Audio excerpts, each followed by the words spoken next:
உங்கள் தங்கம் வெள்ளி வைர நகைகளை விற்று பணம் பெற நம்பிக்கையான நிறுவனம் மேக்ஸ் கோல்ட். கால் 04454545545. தங்கம்னா காசு, அது விற்கணும்னா மேக்ஸ். பிக் பாஸ் சீசன் 9 எப்பா ஒரு வழியாக முடிச்சு தொலைங்கப்பா, தொலைச்சாச்சு அப்படின்னு ஆரம்பத்தில் இது எப்பப்பா முடிக்க போகிறீங்க அப்படின்ற மாதிரியான கேள்வியெலாம் இருந்தது. முடிச்சாச்சு அப்படின்ற ஒரு விதத்துக்கு வந்தாச்சு. இது நிறைய பேர் என்னென்னா எந்த சீசனும் இப்போ வந்து ஒரு 8 சீசனாக இருந்தது. இந்த 8 சீசனில் இந்த மாதிரி ஒரு பிக் பாஸ் சீசனை நாங்கள் பார்க்கவே இல்லைங்க. அப்படி வந்து கழுதை தேஞ்சு கட்டெரும்பு, கட்டெரும்பு தேஞ்சு சித்தெரும்பு கணக்காக மாறிடுச்சு. வந்து இது என்ன காரணம்னே தெரியல அப்படின்னு. அதுக்கு 2 காரணங்கள் சொன்னாங்க. அந்த காரணங்கள் என்னன்னு தாண்டி டைட்டில் வின்னர் திவ்யா கணேஷ் ஒரு வழியாக முடிஞ்சாச்சு. யார் யார் பேரெல்லாம் வந்தது எனக்கு தெரிஞ்சு பார்த்தீங்கன்னா இந்த பிக் பாஸ் சீசன் 9 வந்து இந்த கடைசி கட்டத்தில் தாங்க வந்து சூடு பிடிக்க ஆரம்பிச்சது. வந்து ஆரம்பத்திலேயே ரொம்ப எதிர்பார்த்தாங்க. வந்து ஆரம்பத்தெல்லாம் ஒன்றுமே இல்லை. வந்து எப்போ இதை நிறுத்துங்க பார்த்து போதையா விட்டு பார்த்த கமலஹாசன் இல்லாதனால தான் இது இவ்வளோ பிரச்சனை. வந்து இவர் வந்து விஜய் சேதுபதியை வந்து இங்கே வந்து போட்டிருக்கீங்க. ஒரே தத்துவம் பேசிக்கிட்டே இருக்கார். உள்ளகிறவங்களுக்குலாம் வந்து ஒரே ட்ரிகர் பண்ணிக்கிட்டே இருக்கார். இந்த கமலஹாசன் இருந்தார்னா அவருடைய அனுபவத்தில், அவருடைய அறிவார்ந்த விஷயத்தில் இதை எப்படி ஹேண்டில் பண்ண தெரியும். வந்து அவர் வந்து இந்த பட்ட பேர்லாம் வச்சு கூப்பிட மாட்டார். அவர் வந்து அந்த இமான் அப்படின்னு வருது, இமான் அண்ணாச்சின்னு இருந்தால் வந்து இமான் அப்படின்னு வந்து கருப்பு அப்படின்னு வரும். கஞ்சா கருப்புன்னு சொல்ல மாட்டார், கருப்பு அப்படின்னு வரும்.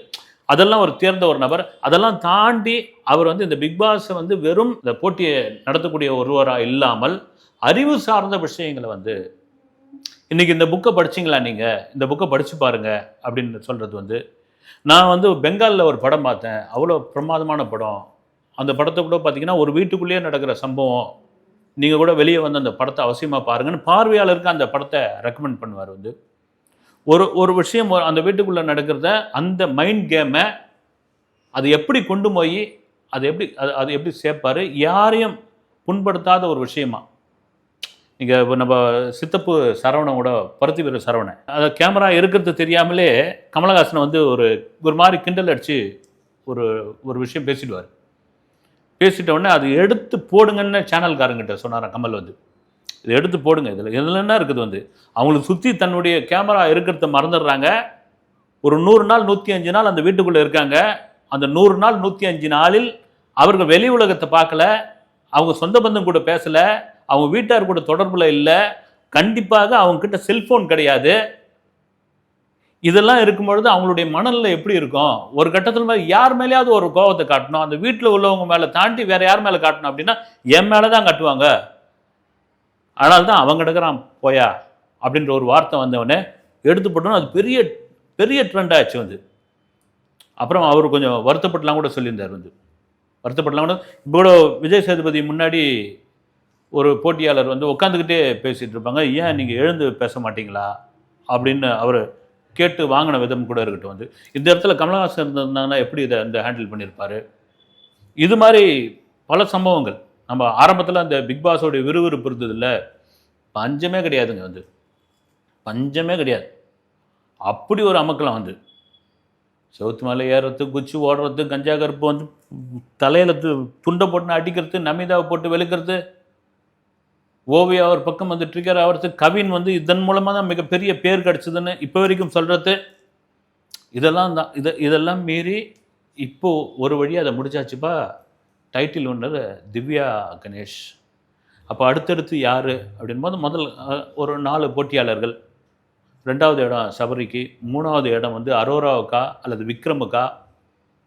இது ஒரு பக்கம் போயிட்டு இருக்கும் பொழுது இதில் எவ்வளோ தொகை கிடச்சிது இவங்களுக்கு, எவ்வளோ தான் கையில் கொண்டு போனாங்க, இந்த வரிகிரிலாம் பிடிச்சிட்டு எவ்வளோ கொண்டு போனாங்க, இதில் ஒரு நாளைக்கு அதிகப்படியான சம்பளம் வாங்கினது யார், இது ஒரு பக்கம் ஆகும்போது இதில் 2வது முக்கியமான ஒரு விஷயம் என்னென்னா இந்த 105 நாள் வீட்டுக்குள்ளே இருக்காங்க இல்லைங்களா, அந்த 105 நாள் இருந்தவர்கள் தான் பெரும்பாலும் வந்து வின் பண்ணியிருக்காங்க. இந்த வைல்ட் கார்டு மூலயமா உள்ளே வந்தவங்களில் பார்த்தீங்கன்னா அர்ச்சனாவுக்கு அப்புறம் திவ்யா கணேஷ் 2 பேர் தான். இப்போ 105 நாள் இருந்தோம் நாங்கள் என்னங்க பண்ணுறது அப்படின்னா அது போட்டி வந்தாச்சு. இப்போ திவ்யா கணேஷுக்கும் சபரிக்கும் பார்த்தீங்கன்னா 2 பேரும் ஒரே சரிசமமாக நின்னாங்க. வந்து இதில் யார் டைட்டில் வின்னர் அப்படின் பொழுது மக்களுடைய வாக்கெடுப்பு, மக்களுடைய வாக்கு, மக்களுடைய ஆதரவு இதெல்லாம் பார்க்க போனால் திவ்யாவுக்கு தான் அதிகமாக இருக்குதுன்னு சொல்லி கொடுத்தாச்சு. இந்த சீசன் சூடு பிடிச்சது எங்கே சூடு பிடிக்குன்னு பல பேர் எதிர்பார்த்தாங்கன்னா இந்த வாட்டர்மெலான் ஸ்டார். அவரை கொண்டு வந்து போட்டு அவர் வந்து அந்த வாட்டர் மெலானை கையில் வச்சுக்கிட்டு ஒரு அமக்கலம் பண்ணது, நான் டாக்டர்னு சொன்னது வந்து நிறைய பேர்லாம் அது வந்து ஒரு செட்டப்பு அப்படின்லாம் சொன்னாங்க. சில பேர் இல்லைங்க, அந்த நபரை வந்து ரொம்ப ட்ரிகர் ஆகி விட்டால் அவர் ஒரு மாதிரி ஆகிடுவார். நீங்கள் யூடியூப் சேனலில் கடந்த காலங்களில் அவர் கொடுத்த இன்டர்வியூலாம் பாருங்கள், ஒரு கட்டத்தில் ஒரு பிரபலமான சேனலில் அவர் போட்ட சண்டையை பாருங்கள் அப்படின்னு. இல்லைங்க, அந்த சண்டையை வந்து இந்த பிக் பாஸ்க்குள்ளே கொண்டு வரணும் அப்படின்றதுக்காக அது செட்டப் பண்ண சண்டை அப்படின்லாம் சொல்லிட்டு இருந்தாங்க. ஆனால் இன்னும் சில பேர் நமக்கு தெரிஞ்ச தம்பிங்கெல்லாம் இன்டர்வியூலாம் பண்ணியிருக்காங்க வந்து ஒரு வாட்டர் மெலான் வந்து அவரை வந்து ஒரு கண்ட்ரோல்லே பண்ண முடியாதுங்க வந்து அவர் பண்ணுறதுக்கு ஏற்ற மாதிரி நாங்கள் வந்து ஷூட் பண்ணிப்போம், இதுதான் பண்ணலாம் சொல்ல முடியாது வந்து. நிஜமான குணமே அதுதான், செட்டப் பண்ணிலாம் எடுக்கல. இவங்க என்ன நினச்சாங்கன்னா, பிக் பாஸ் டீம் வந்து இந்த நபரை கொண்டு வந்து உள்ளே விட்டால் இது ஒரு பெரிய கலவரமாகும், இது ஒரு பெரிய அமக்கலம் நடக்கும் அப்படின்பொழுது, அவரும் ரொம்ப தெளிவான ஆள் தாங்க.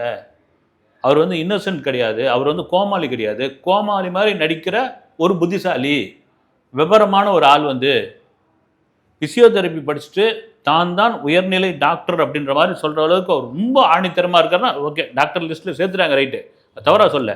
அதை திரும்ப திரும்ப சொன்னது வந்து நாங்கள் படித்ததில் என்ன விஷயம் தெரியுமா இருக்குது அப்படின்னு கொண்டு வந்து சேர்த்தது. அப்புறம் மற்றவங்க, அப்புறமா பார்வதி வந்த பிறகு, விஜய் பார்வதி வந்த பிறகு பாருங்கள், வீட்டுக்குள்ளே வந்து இந்த பொண்ணு வந்துருச்சு இல்லை, இனி வந்து வெளுக்க போகிறாங்க பாருங்கள் அப்படிலாம் சொன்னப்போ, அதெல்லாம் ஒன்றும் இல்லை சார். அப்புறம் இவர் கலையரசன், அகோரி கலையரசன் இந்த யூடியூப் சேனலில் வந்து இந்த முடியை வச்சுக்கிட்டு உடுக்கியை அடிச்சுக்கின்னு பண்ண அமக்கலெல்லாம் இருக்குது பாருங்கள்.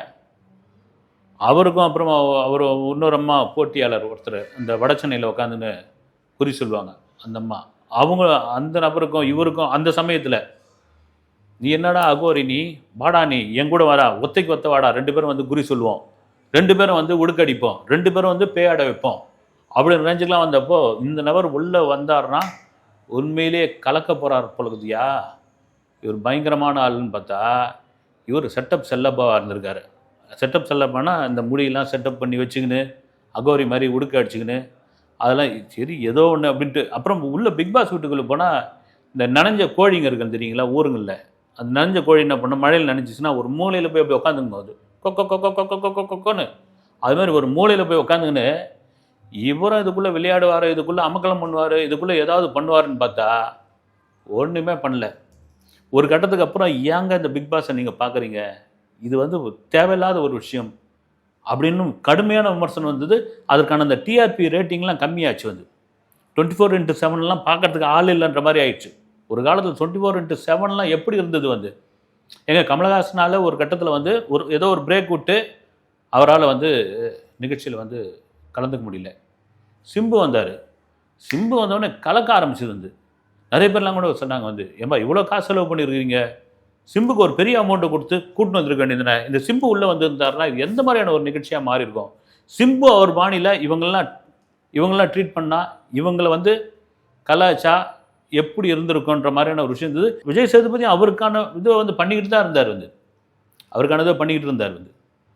ஆனால் அதெல்லாம் மீறி ஒரு கட்டத்தில் இது ரொம்ப மோசமாக போயிட்டுருக்குங்க இந்த பிக் பாஸு, இதை தடை பண்ணுங்க அப்படின்னு ஒரு குரல் ஒரு பக்கம் வந்து ரொம்ப காலமாக இருக்குது. இது வந்து ரொம்ப காலமாக இருக்குது வந்து, நீங்கள் போய் உள்ளே போய் ஒரு தெரியாமல் பாத்ரூமுக்கு போய் புகைப்பிடிப்பது, மற்ற விஷயங்கள் அப்புறம் வந்து நிறைய காசிப்ஸு இதெல்லாம் வர ஆரம்பிக்கும் போது, என்னையா இது வந்து ஒரு கேடுகட்ட நிகழ்ச்சியாக இருக்குது, இது என்னையா இது ஃபாரினுக்கு ரைட்டியா, நம்ம இந்திய கலாச்சாரத்துக்குலாம் ஒத்து வருமா, இந்திக்கு ரைட்டியா, தமிழுக்கு இது சரியாக வருமா, இதே மலையாளத்தில் இதே பிக் பாஸ் பண்ணிக்கிட்டு இருக்காங்க, கர்நாடகாவில் பண்ணுறாங்க, தெலுங்கில் பண்ணுறாங்க, அவங்களாம் எப்படி பண்ணுறாங்க, இங்கே வந்து ஒரு தமிழ் கலாச்சாரத்தையே சீரழிக்கிறீங்களே சாமி அப்படின்ற மாதிரி விஷயம் வரும்பொழுது, இந்த மாதிரியான நெகட்டிவிட்டி, இந்த மாதிரியான விமர்சனங்கள் தாங்க இந்த நிகழ்ச்சிக்கு வந்து ஒரு பெரிய பூஸ்ட்டு. இதுதான் டிஆர்பி ஏறும், இதுதான் அடுத்த நிகழ்ச்சிக்காக உதவும் அப்படின்னு. இந்த நிகழ்ச்சி தொடங்கி கொஞ்ச காலத்திலேயே தமிழக வாழ்வுரிமை கட்சி தலைவர் வேல்முருகன் அவர்கள் போய் அந்த பிக் பாஸ் நடக்கிற அந்த ஸ்டுடியோ, இப்போ வந்து வேல் ஸ்டுடியோன்னு நினைக்கிறேன், ஆமாம், முதல்ல வந்து வேற ஒரு ஸ்டுடியோ, இப்போ வேல் ஸ்டுடியோ, அந்த வாசலில் நின்று உள்ளே பூந்து நாங்கள் போய் உள்ளே பூந்து இது அமக்கலம் பண்ண போகிறோம், உள்ளே பூந்து அடிக்க போகிறோம், இது வந்து தமிழ்நாட்டில் உள்ள ஒவ்வொரு வீட்டுக்குள்ளேயும் கலாச்சார சீர்கேட்டை கொண்டு வருது அப்படின்போது ஒரு வழியாக அவரை சமாதானம் பண்ணி அமுச்சு விட்டாங்க. அப்புறமா இதில் என்ன சாமி வந்து இதில் ஒரு சமுதாய சீர்கேடில் இந்த நிகழ்ச்சியை பார்த்தீங்கன்னா இவங்களாம் ரொம்ப உஷாராக விளையாடுறாங்க வந்து யார் இதில் எல்லாரும் இருக்கிறவங்க எல்லாரும் பார்த்தீங்கன்னா செம்ம தெளிவான ஆளுங்க. ரெண்டாவது இந்த நிகழ்ச்சி இந்த சீசன் 9க்கு மிகப்பெரிய மைனஸ் அமைஞ்சது என்னன்னா பல பேர் வந்து இந்த சோஷியல் மீடியாவுக்குள்ளே இருக்கிறவங்க இவங்களை பெரும்பாலும் நீங்கள் வந்து இப்போ இருக்கிற இந்த 2K கிட்ஸ் ஜென்ஸு கிட்ஸுக்கு தெரியும் வந்து இந்த பிக் பாஸை வந்து ஒரு 40 வயசுக்கு மேலே பார்க்குறாங்க இல்லைங்களா, அவங்க பெரிய ஆடியன்ஸ் இருக்காங்க.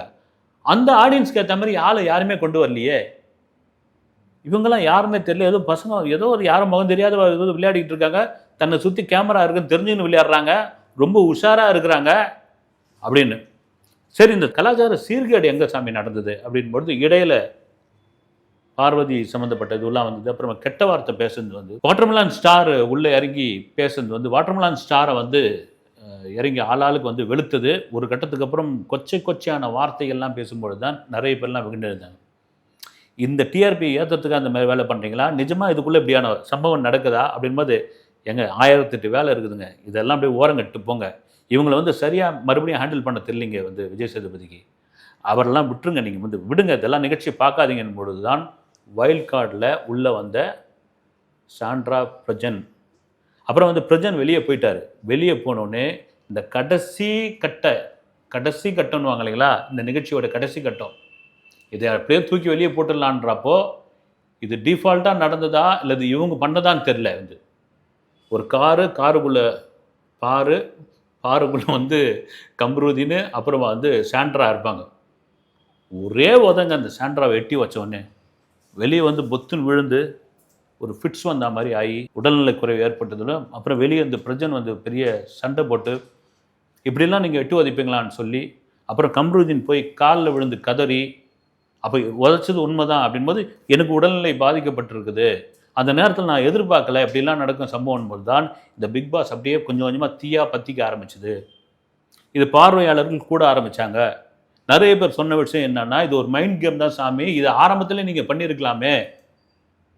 ஏன்னா இதுக்கு ஆரம்பத்தில் வந்து கிரியேட்டிவ் ஹெட்டாக இருந்தவர், இந்த நிகழ்ச்சியை வந்து கொண்டு வந்து சேர்த்தவர் யாருன்னா நெல்சன், வேற யாரும் நம்ம நெல்சன் தான் இப்போ ஜெயிலர் 2 எடுத்துகிட்டு இருக்காரு. இப்போ நெல்சன் மாதிரியான ஆட்கள், ராஜ்குமார் பெரியசாமி அமரன் பட டைரக்டர், இவங்களெல்லாம் சேர்ந்து தான் நிகழ்ச்சியை வந்து கொஞ்சம் கொஞ்சமாக மேலே கொண்டு வந்தாங்க. ஏன்னா ராஜ்குமார் பெரியசாமி அந்த செட்டுக்குள்ளே ஒர்க் பண்ணும்பொழுது தான் அவர் கமலஹாசனை மீட் பண்ணி ஒரு கதை சொல்லி அதில் கமல் பிடிச்சி போய் இதை ராஜ்கமலில் பண்ணலாம் அப்படின்னு சொல்லி அந்த ப்ராஜெக்ட் உருவானது தான் அமரன் படம். இப்போ இவங்களாம் இருந்தப்போ இப்படி கரெக்டாக இருந்தது, அந்த மீட்ரு கரெக்டாக பிடிச்சி தெரிய ஆரம்பிச்சுது, இது அவ்வளோ அருமையாக கொண்டு வந்திருந்தாங்க. இப்போ இருக்கிறவங்களுக்கு யாரும் வரல.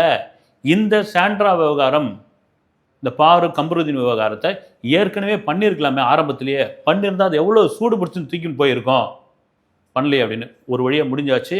105 நாள் டைட்டில் வின்னர் கொடுத்தாச்சு. சரி, யாருக்குப்பா எவ்வளோப்பா அதில் சம்பளம் ஒட்டுமொத்தமாக என்ன தான் கிடச்சிருக்கோம், இல்லை தினசரி சம்பளம்னு இருக்கு இல்லைங்களா, டெய்லி எவ்வளோ நாள் இருக்கீங்களா, 105 நாள் இருந்தவங்களுக்கு இருக்காங்க. இதில் ஹையஸ்ட் பேமெண்ட் வந்து ஒரு நாளைக்கு 30,000 ரூபா திவ்யா கணேஷுக்கு. அவங்க இருந்து 80 நாள், அதை தாண்டி வந்து டைட்டில் வின்னர். அப்புறம் வரி ஒரு தெரிஞ்சு 5% 30% தெரியல, வரி பிடித்தம் போக 65 லட்ச ரூபா அவங்க கையில் எடுத்து போகிறாங்க. இதுக்கு அடுத்து யார் அப்படின்னா, இது 2 விதம் இருக்குது. ஒன்று நீங்கள் போட்டியில் கடைசி வரைக்கும் இருந்து டைட்டில் வின்னரோ டைட்டில் ரன்னரோ 3வது இடமோ 4வது இடமோ வாங்க, இடையில் உங்களுக்கு பணம் தேவைப்படுது, பணம் ஆசை வருது, இல்லை பணம் வந்து நான் இதோட போகிறேங்க எனக்கு ஏதாவது பொட்டி கொடுத்துருங்க அப்படின்போது அப்படி பணப்பட்டி கொடுத்து அனுப்பாங்கல்ல, அப்படி பணப்பட்டியை வாங்கிட்டு போன கானா வினோத், இவர் தான் 2வது ஹையஸ்ட். வந்து பணப்பட்டியில் ஒரு 18 லட்சம் இருந்தது, அவருக்கு வந்து ஒரு நாளைக்கு வந்து கிட்டத்தட்ட 8,000 ரூபாய் அப்படின்போது அவரும் ஒரு பெரிய தொகை, வரி போக பெரிய தொகை. ஒன்று டைட்டில் வின்னர், இல்லைனா வந்து கடைசி நேரத்தில் இந்த பணப்பட்டி வாங்கிட்டு போகிறவங்க. இதெல்லாம் மீறி இந்த டெய்லி வாங்கினாங்க இல்லைங்களா, டெய்லி வந்து அதில் ரொம்ப லோயஸ்ட்டாக அவர் பேர் சொல்ல விரும்பல, வந்து அவருக்கு வந்து 2,000 ரூபாயோ 1,500 ரூபாயோ கொடுத்துருக்காங்க. அதில் அவர் கொஞ்சம் நொந்து போய் கூட சொல்லியிருக்காரு வந்து, நான் கூட அந்த நிகழ்ச்சிக்கான வெற்றிக்கு ஒரு காரணமாக இருந்தேன், நான்லாம் அது குட்டிக்காரனை அடிச்சிருக்கேன், நான் பிறண்டு இருக்கேன், ஆனால் இது பார்த்திங்கன்னா வெறும் 1,500 ரூபா கொடுத்துருக்காங்க அப்படின்னு. இதில் வந்து இவங்களுக்கு பேமெண்ட்டே கிடையாது சாமி, 10 பைசா கூட கிடையாது அப்படின்றவங்க 3 பேர் வந்து உங்களுக்கு யாரும் தெரிஞ்சிருக்கும். பார்வதி, இன்னொன்று கம்ருதீன். இந்த காரில் இருந்து சாண்ட்ராவை எட்டி வச்சாங்க இல்லை, பலத்து எதிர்ப்பு, வெளியே கடுமையான எதிர்ப்பு, ஒரு 2 பேரையும் தடை பண்ணுங்க அப்படின்னு. ஆனால் அதே வேளையில் இப்போ இவங்க 2 பேரும் ஒழுங்காக விளையாடி இருந்தாங்கன்னா ஒன்று பார்வதியோ இல்லை கம்ருதீனோ 2 பேரில் யாரோ ஒருத்தர் டைட்டில் வின்னரு. சுழி சும்மா இல்லை, திமிரு அங்கே தான் போய் முடிஞ்சுது, ஆணவம் அங்கே தான் வந்து இதுவாச்சு, அவங்க ரெட் கார்டு கொடுத்ததுனால அவங்களுக்கு 10 பைசா கிடையாது அப்படின்னு. அப்புறம் நந்தினின்னு ஒருத்தர் இருந்தாங்கல்ல, அவங்களும் கிடையாதுன்னு. என்ன காரணம்னா உள்ளே வந்த 3வது நாளே வெளியே போயிட்டாங்க. இதே கதை தான் இந்த ஜிபி முத்து. இந்த ஜிபி முத்து ஒரு சீசனில் வந்தப்போ, ஜிபி முத்து வந்துட்டார் உள்ளே, என்ன பண்ண போகிறாரு பாருங்க அப்படி இப்படின்னு. அவர் சுற்றி இருந்த கேமரா, இவங்க உள்ளே இருந்தவங்க, ஏன்னா அவர் பாவம் தூத்துக்குடி பக்கத்தில் எங்கேயோ ஒரு கிராமத்தில் உட்காந்து அவர் பாட்டுன்னு ஒரு யூடியூப் சேனல் வச்சு பண்ணிகிட்டு இருக்காரு அவர். அந்த சூழ்நிலைலாம் பார்த்தோம்னா அவருக்கு ஒரு மாதிரி ஆயிடுச்சு. கமலஹாசன் தான் அப்போ வந்து என்ன முத்து அப்படின்னாரு வந்து, சார் என் பிள்ளைங்களை போய் பார்க்கணும் சார், எனக்கு ஒரு மாதிரியா இருக்குது சார், என்னை விட்டுருங்க சார், நான் ஓடி போயிடுறேன் சார். இல்லை காசு கிடைக்காதுங்களே அப்படின்னா, எனக்கு காசே தேவையில்லை சார், நான் எப்படியாவது வந்து ஃப்ளைட்டை பிடிச்சி நான் தூத்துக்குடிக்கு போயிடுறேன், பஸ்ஸை பிடிச்சி லாரியை பிடிச்சாது போயிடுறேன், என்னை விட்டுருங்கன்னு. அதே கதை தான் நந்தினி. 3 நாளில் கிளம்பி போனதுனால காசு கிடையாதுங்க, இருந்து விளையாடி இருக்கலாமேங்க. நிறைய பேரோட கேள்வி வந்து அட்லீஸ்ட் ஒரு 50 நாளாவது இருந்திருக்கலாமே, ஏன்னா உங்களுக்கு நல்ல ஒரு பேமெண்ட், ஒரு நாள் பேமெண்ட்டு. இதெல்லாம் தாண்டி விமர்சனமாக வந்து சரி திவ்யா கணேஷுக்கு எந்த விதத்தில் இது வந்து டைட்டில் வின்னராக நீங்கள் கொடுத்தீங்க அப்படின்போது இது வழக்கமாக வர ஒரு விஷயந்தான். Right, okay. இப்போ சீசன் 10 அடுத்து வருமா அப்படின்ற ஒரு கேள்வி வந்தால், இது மாதிரி வந்து இந்த சோஷியல் மீடியாவில் முதன்மையாக இருப்பவர்கள், முகம் தெரியாதவர்கள், டிவி சீரியலில் இருப்பவங்க, இவங்களை தாண்டி சினிமாவில் உள்ள ஆட்களை பிடிங்கப்பா, அவங்க தான் ரொம்ப முக்கியம் அப்படின்னு கொண்டு வருவாங்களா? விஜய் சேதுபதி தொடர்வாரா? மீண்டும் கமலஹாசன் வர்றதுக்கான வாய்ப்பு இருக்கிறதா? இல்லை தமிழ் பிக் பாஸுக்கு ஒரு சீசன் வந்து பிரேக் விடுவோம் அப்படின்ற ஒரு நிலைமை வருமா அப்படின்றத வந்து பொறுத்திருந்து தான் பார்க்க வேண்டும். அடுத்த வீடியோவில் சந்திக்கிறேன். நன்றி.